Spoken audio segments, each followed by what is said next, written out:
ராணுவத்திடமிருந்து காணிகளை மீட்க சர்வதேச சமூகத்தினர் தலையிட வேண்டும். ஸ்ரீதரன் கோரிக்கை. நாட்டை வீழ்ச்சிக்கு தள்ளியவர்கள் இன்று புதிய வருடத்தில் அரசியல் நடத்துகின்றனர். ராமலிங்கம் சந்திரசேகர் தெரிவிப்பு. எல்னினோ நிலைமையின் கீழ் மின்வெட்டுக்கு செல்ல நேரிடுமா? வெளியான தகவல். சாட்சியங்கள் அழியும் முன் சர்வதேச விசாரணைகள் அவசியம். கனகரத்னம் சுகாஸ் அறிவுறுத்தல். ராணுவ கட்டுப்பாட்டில் உள்ள அனைத்து காணிகளையும் விடுவிக்க வேண்டும். சாணக்கியன் வலியுறுத்தல். சர்வதேச காணாமலாக்கப்பட்டோர் தின மாநாட்டுக்கு ஆதரவளிக்குமாறு மன்னார் சங்கத் தலைவி கோரிக்கை. வடக்கு கிழக்கில் மணல் அகழ்வு, போதைப்பொருள் ஒழிப்புக்கு எதிரான நடவடிக்கை தீவிரப்படுத்தப்பட வேண்டும். வடக்கு ஆளுநர். யாழில் பேருந்தில் தவறவிட்ட 2.5 பவுன் தங்கச்சங்கிலி நேர்மையுடன் ஒப்படைத்த சாரதி நடத்துனர். பதுளை வைத்தியரின் மரணம் தொடர்பில் ஏற்பட்ட சந்தேகம். வவுனியாவில் வீடு புகுந்து கொள்ளை, நகைகளை ஜாலில் புதைத்த 4 அதிரடி கைது. எல்னினோ நிலைமையுடன் எதிர்காலத்தில் மின்சாரத்திற்கான தேவை அதிகரிக்கக்கூடும் என்பதோடு நேர ஆதாரங்கள் வறண்டு போவதன் காரணமாக மின் உற்பத்தி குறையக்கூடும் என இலங்கை பொது பயன்பாடுகள் ஆணைக்குழு தெரிவித்துள்ளது. அவ்வாறானதொரு சந்தர்ப்பத்தில் மின்வெட்டுக்கு செல்ல வாய்ப்புள்ளதாக இலங்கை பொது பயன்பாடுகள் ஆணைக்குழுவின் பணிப்பாளர் KPL சந்திரலால் தெரிவித்துள்ளார். புதுப்பிக்கத்தக்க எரிசக்தி மூலங்களை அடிப்படையாக கொண்டு மின் நிலையங்களிலிருந்து மின்சாரத்தை கொள்வனவு செய்வதற்கான விலைகள் வெளியிடப்படுவது தொடர்பில் இன்று நடைபெற்ற ஊடகவியலாளர் சந்திப்பில் கலந்து கொண்டு உரையாற்றும் போது அவர் இதனை குறிப்பிட்டார்.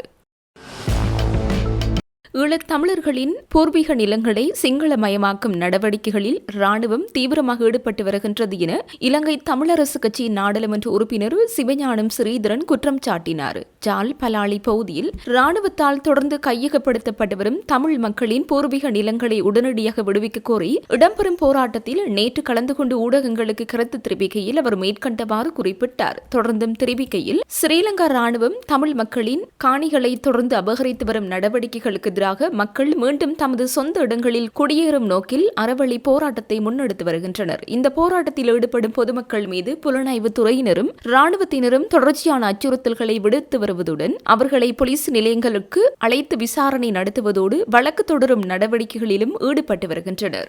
மக்கள் சுதந்திரமாக போராட முடியாதவாறு பந்தல் அமைக்கக்கூட அனுமதி மறுக்கப்பட்டு மிகுந்த வெயிலில் நிற்கும் அவலநிலை உருவாக்கப்பட்டுள்ளது. கடந்த 36 வருடங்களாக சொந்த வீடுகளில் வாழ முடியாமல் ராணுவத்தால் வீடுகளும் வழிபாட்டு தலங்களும் அளிக்கப்பட்ட நிலையில் மக்கள் பெரும் துயரங்களை சந்தித்து வருகின்றனர். போர் முடிந்து பல ஆண்டுகள் கடந்த நிலையிலும் ராணுவ முகாம்களுக்கு அருகில் சிங்கள குடும்பங்கள் தொடர்ச்சியாக குடியேற்றப்பட்டு வருகின்றன. இது தமிழ் மக்களின் பூர்வீக நிலங்களை பறித்து சிங்கள குடியேற்றங்களை உருவாக்கும் முழுமையான முயற்சியாகும். இலங்கை அரசும் ஜனாதிபதியும் காணிகளை விடுவிக்கப் போவதாக தெரிவித்தாலும் களத்தில் நிலைமை முற்றிலும் மாறாகவே உள்ளது. எனவே சர்வதேச சமூகமும் இந்தியா, அமெரிக்கா மற்றும் ஐரோப்பிய நாடுகளும் தமிழ் மக்களின் பூர்வீக நிலங்களை ராணுவத்திடமிருந்து மீட்டுத் தருவதற்கு உடனடியாக தலையிட வேண்டும். தமிழ் மக்களின் காணிகள் முழுமையாக விடுவிக்கப்படும் வரை பலாலி, வசாவுலான் மற்றும் மயிலிட்டி ஆகிய பகுதிகளில் மக்களின் இந்த நியாயமான போராட்டம் தொடரும் என்று அவர் மேலும் உறுதியுடன் தெரிவித்தார்.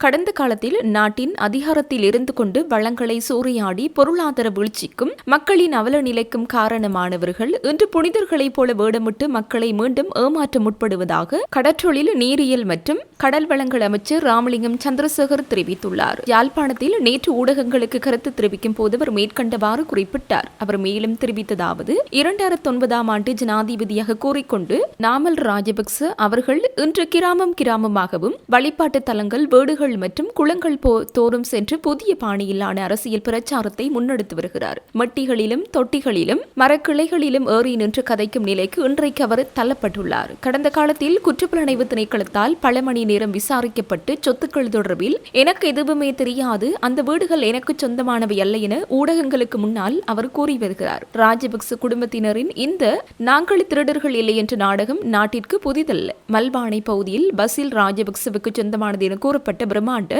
மாளிகை விசாரணையின் போது எனக்கு சொந்தமானதில்லை என கூறப்பட்டது. அதே போன்றுதான் கதிர்காமத்தில் உள்ள கோட்டாபய ராஜபக்சவின் வீடும் உரிமை கோரப்படாமல் கைவிடப்பட்டது. உரிமையாளர் இல்லாத சொத்துக்கள் என்று கூறி தப்பிப்பதே அவர்களின் வழக்கம். இறுதியில் அந்த மாளிகைகளை தங்களுக்கான விடுதியாக தருமாறு பல்கலைக்கழக மாணவர்கள் போராடும் நிலை ஏற்பட்டது. திருடன் ஒருபோதும் தான் திருடர் என்று ஒப்புக்கொள்ளப் போவதில்லை. நாட்டின் பொருளாதார கொலைகாரர்கள் வேறு சாரும் இல்லை. ராஜபக்ச குடும்பம் தான் என்று அனைவருக்கும் தெரியும். அப்படி இருக்கு இன்று நாமல் ராஜபக்ச அவர்கள் ஊழலற்ற புனிதர் போல வேடமிட்டு மன்னிப்பு தேட முற்படுகிறார். நீங்கள் செய்த பாவங்களுக்கு கோவில் கோவிலாக, தேவாலயம் தேவாலயமாக, பள்ளிவாசல்கள் அல்லது விகாரைகளுக்கு சென்றாலும் நிச்சயமாக மன்னிப்பு கிடைக்கப் போவதில்லை. நாட்டின் வரலாற்று ரீதியான பொருளாதார வீழ்ச்சி, விவசாயிகளையும் உழைக்கும் மக்களையும் வீதியில் இறக்கிய அநீதி, ஊடகவியலாளர்கள் மீதான தாக்குதல்கள் மற்றும் வன்முறைகள் ஆகிய பாவங்களுக்கான தண்டனையை எந்த வழிபாட்டு தலத்திற்கு சென்றாலும் கழுவிவிட முடியாது. கடந்த காலத்தில் நாட்டின் வளங்களை சூறையாடி மக்களை நடுத்தருவில் விட்டு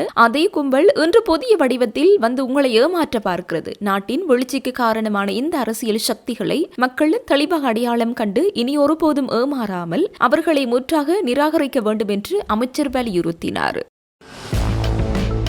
ஜாழ்ப்பாணம் பருத்தித்துறை சாலை வட்டுக்கோட்டை இடையிலான இலங்கை போக்குவரத்து சபை பேருந்தில் பெண் பயணி ஒருவர் தவறவிட்டு சுமார் 10 லட்சம் ரூபாய் பெறுமதியான தங்கச் சங்கிலியை மீட்ட சாரதியும் நடத்துனரும் அதனை உரிய பெண்ணிடம் ஒப்படைத்த சம்பவம் இடம்பெற்றுள்ளது. இச்சம்பவம் கடந்த ஞாயிற்றுக்கிழமை இடம்பெற்றுள்ளது. பருத்தித்துறை சாலையிலிருந்து வட்டுக்கோட்டை நோக்கி சென்று 767 வழித்தடத்தைச் சேர்ந்த 4241 இலக்க இலங்கை போக்குவரத்து சபை பேருந்தின் மதிய சேவையில் குறித்த பெண் பயணித்துள்ளார். வட்டுக்கோட்டையில் இடம்பெற்ற மரணச் சடங்கில் கலந்து கொண்ட பின்னர் அவர் உறவினர் ஒருவரின் வீட்டுக்கு சென்றுள்ளார். அங்கு சென்ற பின்னரே தனது களத்தில் அணிந்திருந்த 2.5 பவுண்ட் தங்கச் சங்கிலி காணாமல் போயிருந்ததை அவதானித்துள்ளார். இதனை அடுத்தவர் சென்ற வழித்தடங்களில் தேடிய போதும் சங்கிலியை கண்டுபிடிக்க முடியவில்லை. சங்கிலி கிடைக்காது என்ற கவலையுடன் மீண்டும் வட்டுக்கோட்டையிலிருந்து பருத்தித்துறை நோக்கி செல்ல அதே பேருந்தில் அவர் ஏறியுள்ளார். இதன்போது தனது தங்கச் சங்கிலி காணாமல் போனமை குறித்து பேருந்தின் சாரதி மற்றும் நடத்துனரிடம் தெரிவித்துள்ளார். அப்போது அவர் அமர்ந்திருந்த ஆசனத்தில் தங்கச்சங்கிலி காணப்பட்டதாகவும்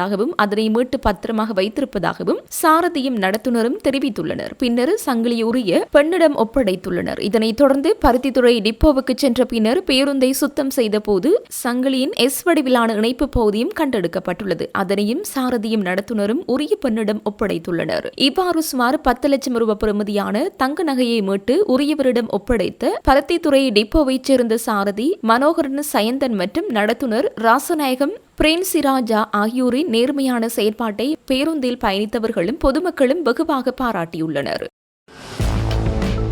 வடக்கு மற்றும் கிழக்கில் பாதுகாப்பு படையினரின் கட்டுப்பாட்டில் உள்ள அனைத்து பொதுமக்களின் காணிகளையும் விடுவிப்பதற்கான தெளிவான மற்றும் காலவரையறை கொண்ட வேலை திட்டத்தை அரசாங்கம் உருவாக்க வேண்டும். தேர்ந்தெடுக்கப்பட்ட சில காணிகளை மட்டும் விடுவிப்பது போதுமானதல்ல. ராணுவத்தின் கட்டுப்பாட்டில் உள்ள அனைத்து பொதுமக்களின் காணிகளையும் அரசாங்கம் அடையாளம் காண வேண்டும். ஒவ்வொரு காணியும் ஏன் இன்றும் தக்க வைக்கப்பட்டுள்ளது என்பதை தெளிவுபடுத்த வேண்டும் என இலங்கை தமிழரசு கட்சியின் மட்டக்களப்பு மாவட்ட பாராளுமன்ற உறுப்பினர் சாணக்கியன் ராசமாணிக்கம் தெரிவித்தார். இலங்கை தமிழரசு கட்சியின் பாராளுமன்ற குழு தலைவர் சாணக்கியன் ராசமாணிக்கம் பலாலி சந்தி மற்றும் வசாவலான் பகுதியில் தொடர்ந்து இடம்பெற்று வரும் காணி விடுவிப்பு போராட்டங்களை நேரில் சென்று பார்வையிட்டார். பாதுகாப்பு படையினரின் கட்டுப்பாட்டில் உள்ள தங்களது பூர்வீக மற்றும் தனியார் காணிகளை விடுவிக்குமாறு அப்பகுதி மக்கள் தொடர்ந்து கோரிக்கை விடுத்து வருகின்றனர். பலாலி சந்தியில் இடம்பெற்று வரும் போராட்டம் தற்போது 10 வாரங்களாக நடைபெற்று வருகிறது. தங்களது காணிகளை மீள பெற்றுக்கொள்ள கோரி மக்கள் ஒவ்வொரு ஞாயிற்றுக்கிழமையும் போராட்டத்தில் ஈடுபட்டு வருகின்றனர். போராட்டத்தில் ஈடுபட்டுள்ள மக்களுக்கு தனது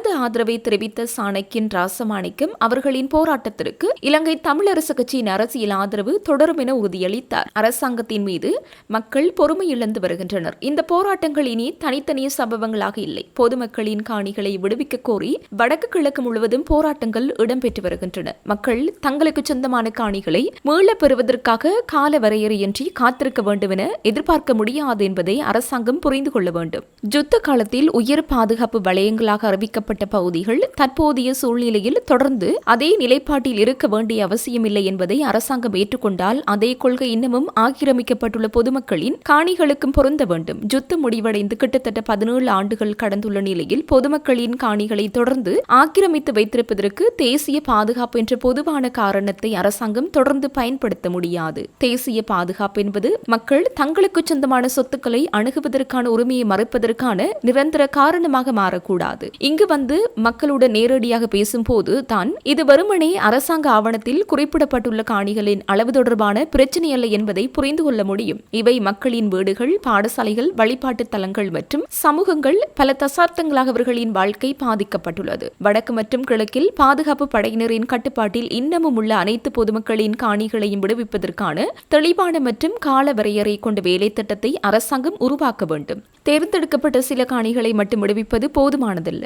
ராணுவ ராணுவத்தின் கட்டுப்பாட்டில் இன்னமும் உள்ள அனைத்து பொதுமக்களின் காணிகளையும் அரசாங்கம் அடையாளம் காண வேண்டும். ஒவ்வொரு காணியும் ஏன் இன்னமும் தக்க வைக்கப்பட்டுள்ளது என்பதை தெளிவுபடுத்த வேண்டும். மேலும் அவற்றை உரிய உரிமையாளர்களிடம் மீள கையளிப்பதற்கான உறுதியான கால வரையறையையும் அறிவிக்க வேண்டும். இந்த விடயத்தை தொடர்ந்து பாராளுமன்றத்தில் எழுப்புவதுடன் பாதிக்கப்பட்ட மக்களுக்கான அரசியல் ஆதரவையும் தொடர்ந்து வழங்குவேன். இந்த சமூகங்களுடன் நான் தொடர்ந்து நிற்பதுடன் அவர்களின் பிரச்சினைகளை நாடாளுமன்றத்தில் தொடர்ந்து எழுப்புவேன். வடக்கு மற்றும் கிழக்கு முழுவதும் அதிகரித்து வரும் மக்களின் விரக்தி அரசாங்கம் புரிந்து கொண்டு இந்த போராட்டங்கள் மேலும் பரவுவதற்கு முன்னர் உரிய நடவடிக்கை எடுக்க வேண்டும். பொதுமக்களின் காணிகள் நீண்ட காலமாக ஆக்கிரமிக்கப்பட்டுள்ள நிலையை முடிவுக்கு கொண்டு வந்து வடக்கு மற்றும் கிழக்கில் உள்ள அனைத்து பொதுமக்களின் காணிகளையும் மேலும் தாமதமின்றி விடுவிக்க அரசாங்கம் நடவடிக்கை எடுக்க வேண்டும் என்றார்.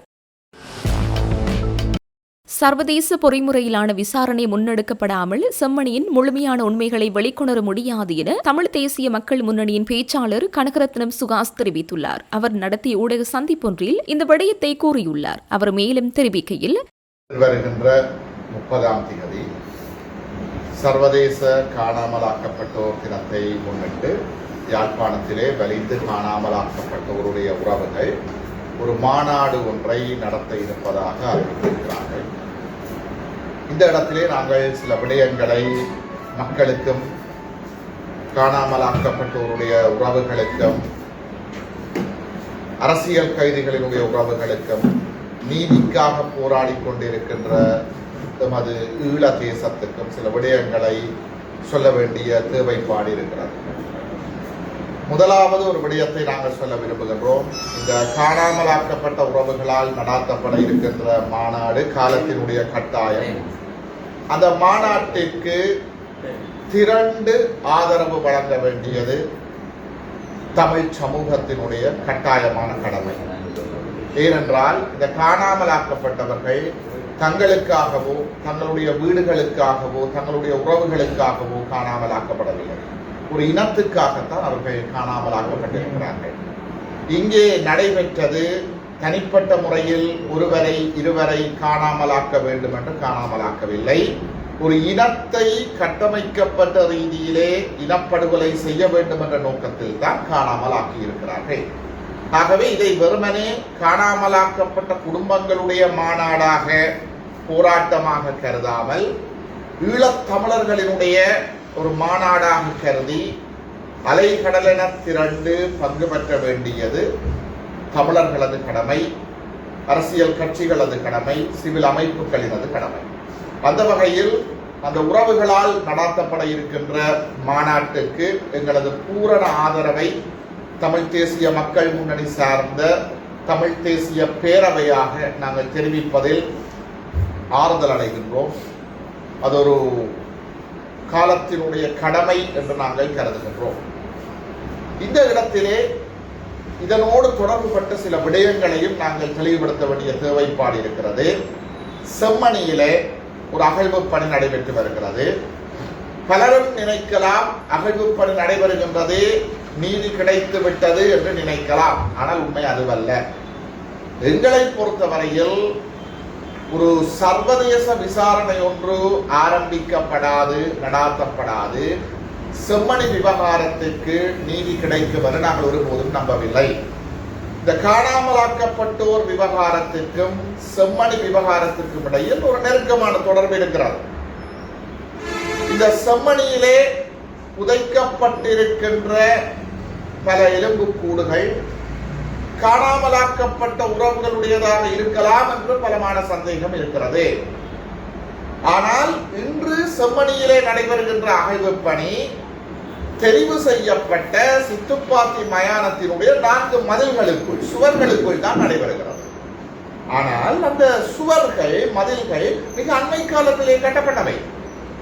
செம்மணியிலே ராணுவ முகாம் இருந்த பொழுதோ தடுப்பு முகாம் இருந்த பொழுதோ அங்கே அந்த சுவர்கள் இருக்கவில்லை. ஆகவே சுவர்களை தாண்டி அந்த புதைகுழிகள் காணப்படுகின்றது என்பது என்னுடைய உறுதியான நம்பிக்கை. கிருஷாந்தி குமாரசுவாமியினுடைய வழக்கிலே பிரதான குற்றவாளிகளில் ஒருவரான சோமரண்ட ராஜபக்ஷே சாட்சியம் அளிக்கின்ற பொழுது செம்மணி பிரதேசத்திலே வேறு பல பிரதேசங்களில் புதைகுழிகள் இருப்பதாக தெரிவித்திருந்தார். ஆகவே அவருடைய சாட்சியமும் இந்த வழக்கோடு தொடர்பு படுத்தப்பட்டு அந்த அகழ்வு பணிகள் விஸ்தரிக்கப்பட வேண்டும். அது மாத்திரமில்லாமல் தீவக பிரதேசத்திலே பல கிணறுகள் மூடப்பட்டிருப்பதாக அறிகிறோம். அந்த கிணறுகளுக்குள்ளே எங்களுடைய உறவுகள் பலர் புதைக்கப்பட்டிருக்கிறார்கள். அந்த மக்களுக்கு தெரியும். ஆனால் பலர் வெளியில் சொல்ல தயக்கப்படுகிறார்கள், அச்சப்படுகிறார்கள். ஏனென்றால் தீவகம் சில காலங்களுக்கு முதல் ஒரு திறந்த வழி சிறைச்சாலையாக இருந்த பிரதேசம். இராணுவத்தினர், இராணுவ முகவர்கள், ஒட்டுக்குழுக்களாக செயல்பட்ட அரசியல் கட்சிகளால் ஒரு திறந்த வழி சிறைச்சாலையாக இருந்த ஒரு பிரதேசம். அதனால் அந்த பிரதேச மக்கள் சில உண்மைகளை வெளிப்படுத்த தயங்குகிறார்கள். ஆகவே இந்த சர்வதேச மாநாடு நடைபெறுகின்ற இந்த 30ஆம் தேதி தமிழ் மக்கள் அதற்கு ஒட்டுமொத்த ஆதரவை வழங்குவதோடு மாத்திரம் அல்லாமல் எங்களுக்கு ஒரு நீதி கிடைக்க வேண்டுமாக இருந்தால் இந்த போராட்டத்தை நாங்கள் இன்னும் விஸ்வரூபமாக்க வேண்டும். ஏனென்றால் நாங்கள் தாமதித்துக் கொண்டிருக்கின்ற ஒவ்வொரு நாளும் சாட்சியங்கள் அழிந்து கொண்டே போகிறது. சாட்சிகள் மரணித்துக் கொண்டிருக்கிறார்கள். உதாரணத்துக்கு ஒரு பிள்ளைய ராணுவம் வந்து எடுத்துக் கொண்டு போகும். இதான் அந்த பிள்ளையில வயசான அம்மா அப்பா காண்கிறார்கள் என்றால் அவர்கள்லாம் கண்கண்ட சாட்சி. இப்ப காலம் போக போக அவர்களும் இறந்தால், கண்கண்ட சாட்சிகள் இறந்தால், தடயங்கள் மறைந்தால் எதிர்காலத்திலே சர்வதேச விசாரணை நடாத்தப்பட்டால் கூட அது பயனற்று போய்விடும். என்றால் சாட்சியங்கள் உயிரோடு இருக்க மாட்டார்கள். ஆகவே ஈழத்தமிழர்கள் இந்த நீதி காணுகின்ற பொறிமுறையை பலப்படுத்த வேண்டுமாக இருந்தால் இனியும் நாங்கள் காலத்தை வீண்விரயமாக்காது அந்த காணாமலாக்கப்பட்ட உறவுகளுடைய போராட்டத்தோடு மாநாட்டோடு சேர்ந்து எங்களுடைய போராட்டங்களை வீச்சாக்க வேண்டும். வடகிழக்கெங்கும் தமிழ் மக்களும், சிவில் அமைப்புகளும், மனித உரிமை ஆர்வலர்களும், நீதிக்காக போராடுபவர்களும், ஊடகங்களும் இந்த சர்வதேச விசாரணை என்ற விடயத்தை முதன்மைப்படுத்தி எங்களுடைய குரல்களை உயர்த்தி ஒலிக்காவிட்டால் நீதி என்பது காணல் நீராக கூட மாறக்கூடிய அபாயம் காணப்படுகிறது. ஆகவே இந்த காணாமலாக்கப்பட்ட உறவுகளினுடைய மாநாட்டை நாங்கள் வரவேற்கின்றோம். காலத்தினுடைய கட்டாயம் என பதிவு செய்கின்றோம். இந்த மாநாட்டுக்கும் அவர்களுடைய போராட்டங்களுக்கும் ஆதரவு கொடுக்க வேண்டியது ஒவ்வொரு ஈழத் தமிழனினதும் கடமை. அந்த வகையில் எமது தமிழ் தேசிய மக்கள் முன்னணி தலைமையிலான தமிழ் தேசிய பேரவையும் தனது ஒட்டுமொத்த ஆதரவை அவர்களுடைய போராட்டத்துக்கு வழங்கி நிற்பதோடு செம்மணி விவகாரம் மற்றும் தூண்டப்பட வேண்டிய பல கிணறுகள், புதைகுழிகள் இருக்கிறது. இதைவிட மிகப்பெரிய ஒரு சந்தேகம், புதிதாக விகாரைகள் முளைக்கின்றன, இராணுவ முகாம்கள் முளைக்கின்றன. அவற்றுக்கு கீழும் புதைகுழிகள் இருக்கலாம் என்று நாங்கள் நம்புகின்றோம். ஆகவே இவை அனைத்தும் தோண்டப்பட வேண்டும், விசாரிக்கப்பட வேண்டும். நமது மக்களுக்கு ஒரு நீதி கிடைக்க வேண்டும். அதற்கு நாங்கள் பக்கபலமாக சடலமாக மீட்கப்பட்ட பதுளை போதனா வைத்தியசாலையின் மயக்கவியல் விசேட வைத்தியர் தற்கொலை செய்து கொண்டிருக்கலாம் என போலீசார் சந்தேகம் வெளியிட்டுள்ளனர். காணாமல் போயிருந்த பதுளை போதனா வைத்தியசாலையின் மயக்கவியல் விசேட வைத்தியர் பிரபாத் அனுராத தயாரத்னவின் சடலம் போலீசாரால் இன்று முற்பகல் மீட்கப்பட்டது. இராணுவத்தினரும் போலீசாரும் இணைந்து மேற்கொண்ட விசேட தேடுதல் நடவடிக்கையின் போது பதுளை மகியங்கனை வீதியின் 17ஆம் கட்டைக்கு அருகிலுள்ள அடர்ந்த புதர் பகுதியில் வைத்து இந்த சடலம் மீட்கப்பட்டுள்ளது. பதுளை போதனா வைத்தியசாலையின் மயக்கவியல் விசேட வைத்தியரான பிரபாத் அனுராத தயாரத்ன நேற்று முற்பகலில் இருந்து காணாமல் போயுள்ளதாக கிடைத்த தகவலுக்கு அமைய போலீசார் உடனடியாக விசாரணைகளை ஆரம்பித்தனர். இதன் பலனாக வைத்தியரின் கார் பதுளை மகியங்கனை வீதியின் 17ஆம் கட்டை மாப்பக்கடாவெப பகுதியில் வைத்து நேற்றிரவு கண்டெடுக்கப்பட்டது. இதற்கமைய காணாமல் போன வைத்தியரை தேடும் நோக்கில் போலீசாரும் இராணுவத்தினரும் இணைந்த அப்பகுதியில் கூட்டு தேடுதல் நடவடிக்கை ஒன்றை ஆரம்பித்தனர். இதன்போது காணாமல் போன வைத்தியரின் சடலம் அப்பகுதியில் உள்ள அடர்ந்த புதருக்குள் சுமார் 800 மீட்டர் உட்புறமாக அமைந்திருந்த பாறையொன்றின் மீதிருந்து கிடந்த நிலையில் இன்று காலை கண்டெடுக்கப்பட்டது. சம்பவ இடத்திலிருந்து 3 வகையான மருந்துகளையும் போலீசார் கண்டெடுத்துள்ளனர். இதற்கமைய இந்த மாத்திரைகளை உட்கொண்டு வைத்தியர் தற்கொலை செய்து கொண்டிருக்கலாம் என போலீசார் சந்தேகம் வெளியிட்டுள்ளனர். அத்துடன் அவர் நீண்ட காலமாக மன அழுத்தத்திற்கான மருந்துகளை உட்கொண்டு வந்துள்ளமையும் போலீசாரால் தற்போது கண்டறியப்பட்டுள்ளது. சம்பவம் தொடர்பில் போலீசார் மேலதிக விசாரணைகளை முன்னெடுத்து வருகின்றனர். வடக்கு மாகாணத்தில் போலீசாரின் செயற்பாடுகளில் முன்னேற்றம் காணப்படுவதாகவும் உயிர்கொல்லி போதைப்பொருள் கட்டுப்பாடு, மணல் மாபியாக்களின் செயற்பாடுகளை தடுப்பது மற்றும் வீதிகளில் இளையோர் அதிவேகமாக மோட்டார் சைக்கிள்களை செலுத்தி ஏனைய வீதி பயனாளர்களுக்கு அச்சுறுத்தலை ஏற்படுத்தும் நிலைமையை கட்டுப்படுத்துவது தொடர்பில் மேலும் தீவிரமான நடவடிக்கைகள் அவசியம் என வடக்கு மாகாண ஆளுநர் ந. வேதநாயகன் வலியுறுத்தினார். வடக்கு மாகாண ஆளுநர் வேதநாயகனை புதிதாக பதவியேற்றுள்ள வடக்கு மாகாண சிரேஷ்ட பிரதி போலீஸ் மா அதிபர் தினேஷ் கருணாநாயக்க ஆளுநர் செயலகத்தில் சந்தித்தார்.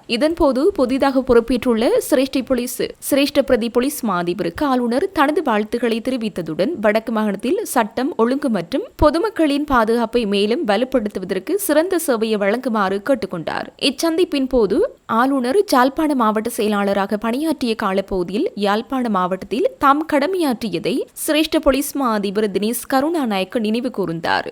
அவ்வேளை வடக்கு மாகாணத்தின் நிலைமை மற்றும் போலீசாரின் செயற்பாடுகள் தொடர்பான கருத்துகளும் பரிமாறிக்கொள்ளப்பட்டன. வடக்கு மாகாணத்தில் போலீசாரின் செயற்பாடுகளில் அண்மை காலத்தின் முன்னேற்றம் காணப்படுவதாக குறிப்பிட்ட ஆளுநர் குறிப்பாக உயிர்கொல்லி போதைப் பொருட்களின் பரவலை கட்டுப்படுத்துவதற்கான நடவடிக்கைகளை மேலும் வலுப்படுத்த வேண்டியதன் அவசியத்தை வலியுறுத்தினார். மேலும் சட்டவிரோத மணல் அகழ்வு மற்றும் கடத்தலுடன் தொடர்புடைய மணல் மாபியாக்களின் செயற்பாடுகளை தடுப்பது, அத்துடன் வீதிகளில் அதிவேகமாக மோட்டார் சைக்கிள்களை செலுத்தி பொதுமக்களுக்கு அச்சுறுத்தலை ஏற்படுத்தும் இளையோரின் செயற்பாடுகளை கட்டுப்படுத்துவது தொடர்பிலும் சந்திப்பில் கவனம் செலுத்தப்பட்டது. இவ்விடயங்களில் தொடர்புடைய அரசு நிறுவனங்களுடன் ஒருங்கிணைந்து செயற்பட்டு பொதுமக்களின் பாதுகாப்பையும் சட்டத்தின் ஆட்சியும் உறுதிப்படுத்தும் வகையில் தொடர்ச்சியான நடவடிக்கைகளை எடுக்க வேண்டியதன் அவசியமும் கலந்துரையாடப்பட்டது.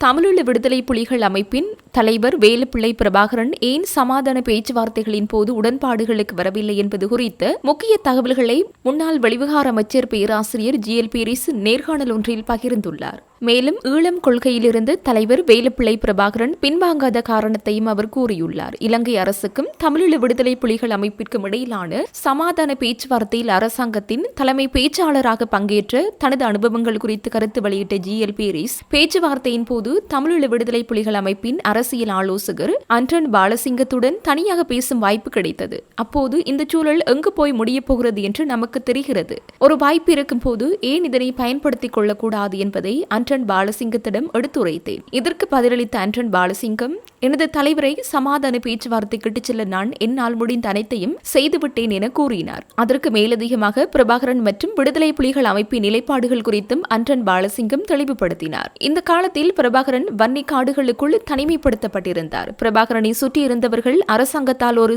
சிறிய போர்களில் மட்டுமே வெல்ல முடியுமே தவிர ஒட்டுமொத்த போரையும் வெல்ல முடியாது என்று கூறி அவரை நம்ப வைத்துள்ளனர் என கூற வேண்டும். தான் ராணுவ ரீதியாக எவராலும் செல்ல முடியாதவர் என்ற நம்பிக்கையில் பிரபாகரன் இருந்துள்ளார். ஈழம் என்ற தனிநாட்டுக் கொள்கைக்கு குறைவாக கிடைக்கும் எந்த ஒரு தீர்வையும் அல்லது சமரசத்தையும் ஏற்க தான் தயாராக இல்லை என்று தெரிவித்துள்ளார்.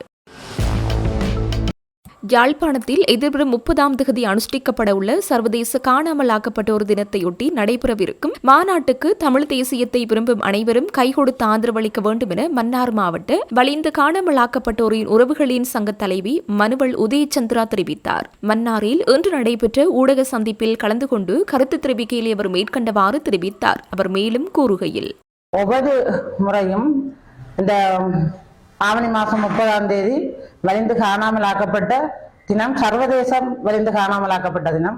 அந்த தினத்துக்கு நாங்கள் ஒவ்வொரு வருஷத்திலையும் ஒவ்வொரு மாவட்டங்கள்லையும் எங்களோட துன்பங்கள் துயரங்கள் எல்லாத்தையும் இந்த அரசாங்கத்துக்கு எத்தனையோ அரசுகள் மாறி மாறி வந்த போதிலையும் நாங்கள் சொல்லிக் கொண்டிருந்த நாங்கள் இந்த காணாமல் போன உறவுகளுக்கு என்ன நடந்தது, அந்த உறவுகள் இருக்கணுமா இல்லையா என்று சொல்லி கேட்டுக்கொண்டிருந்தது. அதனால் எத்தனையோ ஆர்ப்பாட்டங்கள் கவனிப்பு போராட்டங்கள் எல்லா முறையிலையும் நாங்க செய்து பார்த்து எங்களுக்கு ஒரு பிரயோசனமும் கிடைக்கவில்லை. அதனாலதான் இந்த சர்வதேச வலிந்து காணாமலாக்கப்பட்ட தினத்தை முன்னிட்டு நாங்கள் சர்வதேச மகாநாடு என்று சொல்லி ஒரு மகாநாடு நாங்கள் வந்து தீர்மானிச்சிருக்கிறோம். வருகிற 30ஆம் தேதி யாழ்ப்பாணத்துல தந்த செல்வா கலையரங்கில இந்த மகாநாடு செய்யறதுக்கு செய்ய போறோம். அதுக்காக அந்த மகாநாட்டுல நாங்கள் இந்த 500க்கும் மேற்பட்ட எங்களோட உறவுகள், இந்த உறவுகளை தேடி திரும்பி அந்த அம்மாக்கள் வலி சுமந்த இதயத்தோட எல்லாம் மரணித்து போனார்கள். அவைகளின் புத்தகம் நாங்கள் வெளியிடுறதுக்கு இருக்கிறோம்.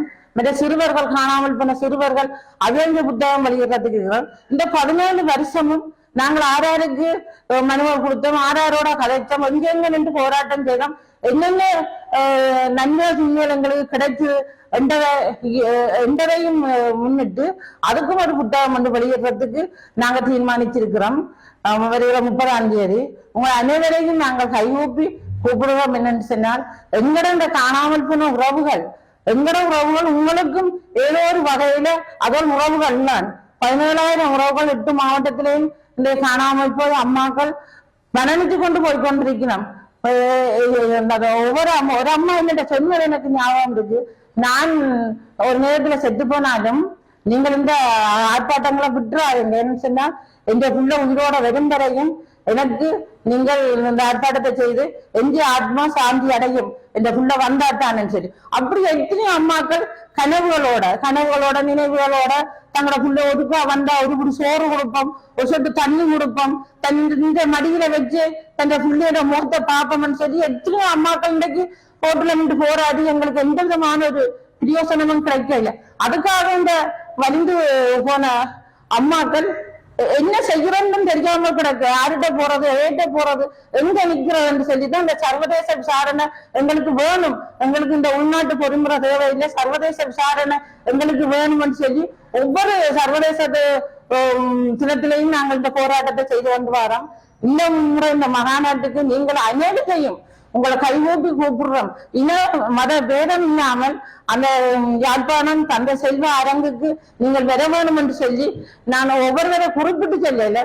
தமிழ் தேசியத்தை விரும்புகிற ஆட்கள், தமிழ் தேசியத்தோட நிற்கிற ஆட்கள், எங்களோட உறவுகளுக்கு ஒரு பதில் வேண்டித்தார ஆட்கள், எங்களோட உறவுகளை நீங்கள் எங்களுக்கு ஒரு நீதி கிடைக்கிற செய்யறதுக்காக அனைத்து உறவுகளையும் நாங்கள் கையிலோப்பி உங்களிடம் கேட்கிறோம். தந்தை செல்வ அரங்குக்கு வந்து எங்களுக்கு ஒரு நீதியை பெற்று தாங்கன்னு சொல்லி நாங்கள் உங்களிடம் கேட்டு நிற்கிறோம். நன்றி. ஒவ்வொரு முறையும் நாங்கள் இந்த சர்வதேச தினத்தை நாங்கள் செய்து கொண்டு வரோம். இந்த முறையும் நாங்கள் இந்த சர்வதேச தினத்தை முன்னிட்டு தான் இந்த மாநாடு செய்கிறோம்.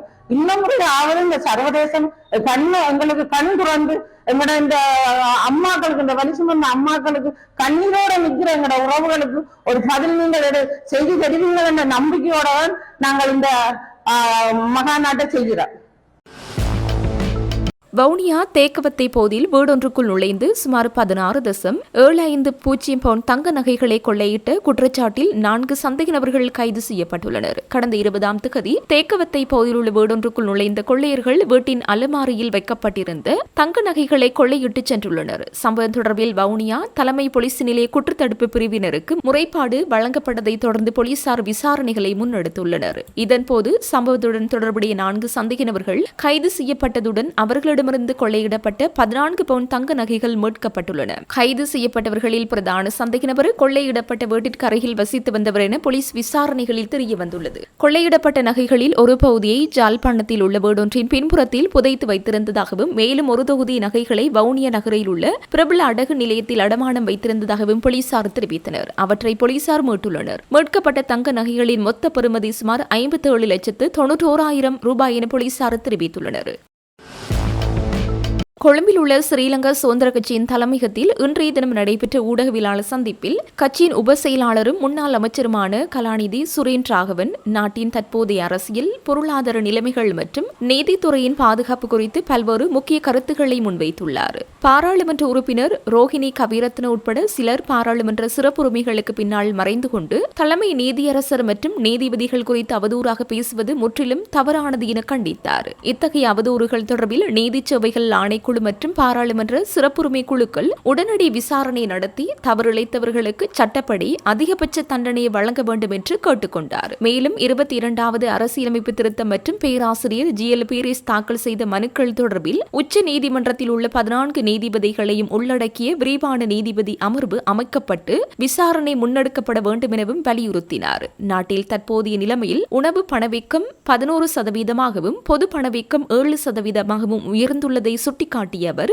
நாட்டில் மீண்டும் ஒரு பொருளாதார பின்னடைவு மற்றும் இயற்கை பேரிடர்கள் ஏற்படும் அபாயம் காணப்படுவதாக எச்சரித்தார். எல்னினோ காலநிலை மாற்றத்தால் நாட்டின் நெல் விவசாயத்திற்கு ஏற்பட உள்ள பாதிப்புகளை எதிர்கொள்ள அரசாங்கம் வைத்துள்ள தீர்வுகள் என்ன என்றும் நெல் கொள்முதலை அரசாங்கம் எவ்வாறு முன்னெடுக்கப் போகிறது என்றும் கேள்வி எழுப்பினார். ஜனாதிபதி நெருங்கிய நண்பர் மற்றும் மக்கள் விடுதலை முன்னணியின் தீவிர செயற்பாட்டாளர் என்ற ஒரே காரணத்திற்காக கணேசன் என்பவர் சென்னையின் துணை உயர்ஸ்தானிகராக நியமிக்கப்பட்டுள்ளதாக குற்றம் சாட்டியவர் இவரை விடவும் தகுதியான பலர் இருக்கும் நிலையில் இந்த நியமனத்தை மாற்றுமாறு கோரிக்கை விடுத்தார். அத்துடன் இலங்கையின் ஊடகத்துறை துரதிருஷ்டவசமாக வீழ்ச்சியடைந்து வருவது குறித்தும் கவலை வெளியிட்டார். மாகாண சபை தேர்தல்களை நடத்துவதில் அரசாங்கம் தாமதம் காட்டி வருவது குறித்து கேள்வி எழுப்பிய அவர், வருமானம் கோடிக்கணக்கில் இருக்கும் போது ஏன் இந்த தேர்தலை நடத்த முடியாது என்றும் இதுகுறித்து பிரதமர் ஏன் அமைதி காக்கிறார் என்றும் வினவினார். அத்துடன் ஸ்ரீலங்கா சுதந்திர கட்சி என்ற ரீதியில் தாம் இணைந்த எதிரணியில் அமர்வதாகவும் தனிப்பட்ட சிலரின் கருத்துக்களுடன் தமக்கு உடன்பாடில்லை என்றும் தெளிவுபடுத்தினார். முன்னாள் தலைமை நீதியரசர் சிராணி பண்டாரநாயக்கவை பதவியிலிருந்து நீக்க பாடுபட்ட வழக்கறிஞர்கள் சிலர் இங்கு இருப்பதாகவும் அத்தகைய செயற்பாடுகளுடன் தம்மால் ஒருபோதும் உடன்பட முடியாது என்றும் அவர் தெரிவித்தார். யாழ்ப்பாணம் கீரிமலை பகுதியில் வெள்ள நீர் வடிந்தோடும் வாய்க்காலின் மூடிகளை விசமிகள் சிலர் அடித்து சேதப்படுத்தியுள்ளனர். பொன்னாலை பருத்தித்துறை வீதியில் கீரிமலை நகுலேஸ்வரம் ஆலய பகுதியிலிருந்து காங்கேசன்துறை நோக்கி செல்லும் வீதியில் கீரிமலை இந்து மயானத்தை அண்மித்த பகுதியில் வெள்ள வாய்க்காலுக்கு மேல் மூடப்பட்டிருந்த சீமந்திலான மூடிகளை சுமார் 50 மீட்டர் தூரத்திற்கு விஷமிகள் அடித்து உடைத்து சேதப்படுத்தியுள்ளனர். குறித்த சீமந்த மூடிகளில் இணைக்கப்பட்டுள்ள இரும்பு கம்பிகளை திருடும் நோக்குடன் அவை சேதப்படுத்தப்பட்டிருக்கலாம் என சந்தேகிக்கப்படுகிறது. அடித்து சேதமாக்கப்பட்ட சீமந்து மூடிகளின் இடிபாடுகள் வாய்க்காலுக்குள் காணப்படுவதனால் மழைக்காலத்தில் வெள்ளம் வடிந்தோட முடியாத நிலை ஏற்பட்டுள்ளது. அதனால் அவற்றினை அகற்றுமாறும் மேலும் ஏனைய மூடிகளை உடைக்காமல் பாதுகாக்கவும் நடவடிக்கை எடுக்குமாறு கோரியுள்ளனர். சீமந்து மூடிகள் சேதப்படுத்தப்பட்டமை தொடர்பில் வலிவடக்கு பிரதேச சபையின் கீரிமலை வட்டார உறுப்பினர் முரளிக்கு அறிவிக்கப்பட்டது. அதனையடுத்து உரிய இடத்திற்கு சென்று கள நிலைமையை பார்வையிட்ட உறுப்பினர் அது தொடர்பில் தவிசாளருக்கு அறிவித்துள்ளதாக தெரிவிக்கப்படுகிறது.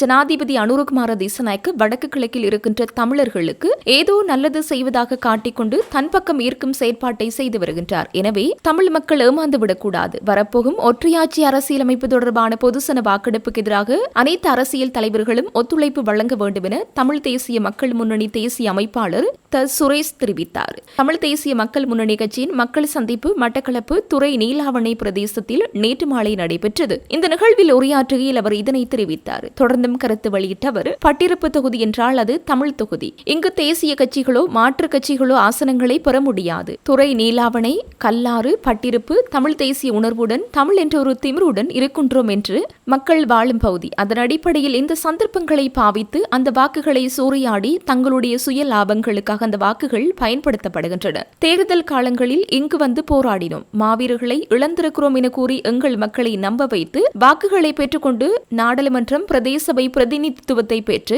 அதிகாரங்கள் கைக்கு கிடைத்த பின்னர் அந்த மக்களின் குறைகளை கேட்டறிவதற்கு யாரும் வருவதில்லை. இதுதான் இன்று வடக்கு கிழக்கில் இருக்கின்ற ஒரு துர்ப்பாக்கிய நிலை. தமிழர்கள் நம்பி வாக்களித்த தமிழருக்கு பொறுப்பாக இருக்கும் இந்த மண்ணில் உள்ள தரப்புகள் தமிழர்களது விவகாரங்களை கையாளாமல் தங்களின் சொந்த நலனுக்காக அரசினுடைய தேவைகளை பூர்த்தி செய்வதற்காகவும் தங்களை முழுமையாக அர்ப்பணிக்கின்றார்களே ஒழிய எமது மக்களின் தியாகங்களை நிறைவேற்றுவதற்கு எந்த ஒரு தரப்பும் கிழக்கில் இல்லை. இந்த மண்ணில் 76 வருடங்களாக ஒரு மிகப்பெரிய இன அடக்குமுறைக்குள் இருக்கின்றோம். சிங்கள பேரினவாதம் எங்களை அடக்கி ஒடுக்கிறது. ஒவ்வொரு தலைவரும் இந்த நாட்டை ஆட்சி செய்ய வருகின்றனர். இவர்கள் ஒவ்வொருவரும் உரிமை தருகின்றோம், பூனையை ஜானையாக்குவோம் என்று சொல்லிக்கொண்டு மாறாக தமிழர்களுடைய இருப்பை இல்லாமல் செய்வதற்கான புதிய புதிய சட்டங்களை ஏற்றி தமிழர்களை அடக்கி ஒடுக்கி வந்ததுதான் வரலாறு. இதைத்தான் இந்த புதிய அரசும் செய்கிறது. உலகத்திற்கு சுபீட்சமாக இருப்பதாக காட்டிக்கொண்டு தமிழர்களை தொடர்ச்சியாக வடக்கு கிழக்கில் மிக கச்சிதமாக எம் இனத்தவர்களை வாங்கி வெற்றி கண்டுள்ள தோற்றப்பாடை தருகிறது. உண்மையில் புது புது சட்டங்கள் என்பது எமது மக்கள் ஜனநாயக ரீதியாக கருத்துக்களை பேச முடியாத அளவிற்கு ஊடகத்துறை மற்றும் மக்களின் கருத்துக்களை வெளிப்படுத்தும் நிறுவனங்களை அடக்குவதற்காக இந்த சட்டங்கள் கொண்டுவரப்பட்டன. இதன் நோக்கம் இது சிங்கள பௌத்த நாடு என்ற சிங்கள பேரினவாதத்தின் அடிப்படை சிந்தனையாக இருக்கின்றது. தமிழர்கள் ஒரு தேசிய இனம். இந்த இனத்தின் தனித்துவம் பேணப்படக்கூடாது என்பதற்காக புது புது திணைக்களங்களை உருவாக்கி தமிழர்களின் காணிகளை அபகரித்து வருகின்றனர். தமிழ் மக்கள் செறிந்து வாழும் பகுதியில் ஏன் புத்த விகாரை என்றால் தமிழர்களை இன அழிப்பு செய்து பௌத்த நாடாக்குவதே திட்டம். இதன் உள்நோக்கம் விகாரைகள் அமைத்தலாகும். இந்த திட்டத்திற்கு தங்களுக்கு விசுவாசமானவர்களை இந்த தமிழ் அரசியல் அரங்கில் வைத்துக் கொள்வதற்காக வருகின்ற அரசுகள் தெளிவாக கையாளுகின்றன. இந்த ஒற்றையாட்சியை எதிர்த்து தமிழ் மக்களின் இறையாண்மையுடன் சுய நிர்ணய உரிமையுடன் வாழ வேண்டும் என்பதற்காகத்தான் இவ்வளவு காலமும் இந்த போராட்டம் இடம்பெற்றது. எனவே இந்த இன அழிப்பிலிருந்து மீள வேண்டுமானால் வடக்கு கிழக்கில் உள்ள மக்கள் அனைவரும் ஒரு சரியான தலைமைத்துவத்தின் கீழ் இந்த விடயங்களை கையாள வேண்டும். எங்கெங்கு பேரம் பேச வேண்டுமோ அந்த சரியான தலைமைத்துவத்தின் ஊடாக பேரம் பேச வேண்டும். தமிழ் மக்களுக்கான உரிமையை இழந்திருக்கின்றோம். இனி இழப்பதற்கு எதுவும் இல்லை. ஆகவே எங்களுடைய மக்களின் தியாகங்களுக்கு அரசியல் உரிமையை பெற்றுக் கொடுப்பதுதான் ஒரே ஒரு வேலை. அந்த தீர்வு வெளிப்படையாக இருக்க வேண்டும். இந்த நாட்டை ஆளுகின்ற ஜனாதிபதி அனுரகுமார திசாநாயக்க தன்னுடைய நுட்பத்தின் ஊடாக வடக்கு கிழக்கில் இருக்கும் தமிழர்களுக்கு ஏதோ நல்லது செய்வதாக காட்டிக்கொண்டு தன் பக்கம் ஏற்கும் நிலைப்பாடு காணப்படுகின்றது. நீங்கள் ஏமாந்துவிடக் கூடாது. 2029 தேர்தல் வரப்போகிறது. இந்த தேர்தலுக்கு முதல் இந்த நாட்டின் ஜனாதிபதி உலகத்திற்கு இங்கு தமிழர்களுக்கு நல்ல விடயம் நடப்பதாக காட்ட வேண்டும். அதற்காக அவர்கள் தமிழ் மக்களின் விருப்பத்துடன் அரசியலமைப்பை கொண்டுவர முயற்சி நடந்து கொண்டிருக்கிறது. இந்த நிலையில் தமிழ் தேசியத்துடன் இருக்கும் 11 பாராளுமன்ற உறுப்பினர்களுடன் இருக்கின்றனர். எனவே நாங்கள் தெரிவு செய்தவர்களுடன் அந்த அரசியலமைப்பு நிறைவேற்றப்பட்டுவிடக் கூடாது என்பதுதான் ஒற்றையாட்சி அரசியலமைப்பு தொடர்பான பொதுசன வாக்கெடுப்பின் போது அனைத்து தமிழ் மக்களும் இதற்கு தயார் இல்லை என்ற எதிர்ப்பை காட்ட வேண்டும். அதற்கு அனைத்து அரசியல் தலைவர்களும் ஒத்துழைப்பு வழங்க வேண்டும் என்று அவர் குறிப்பிட்டுள்ளார்.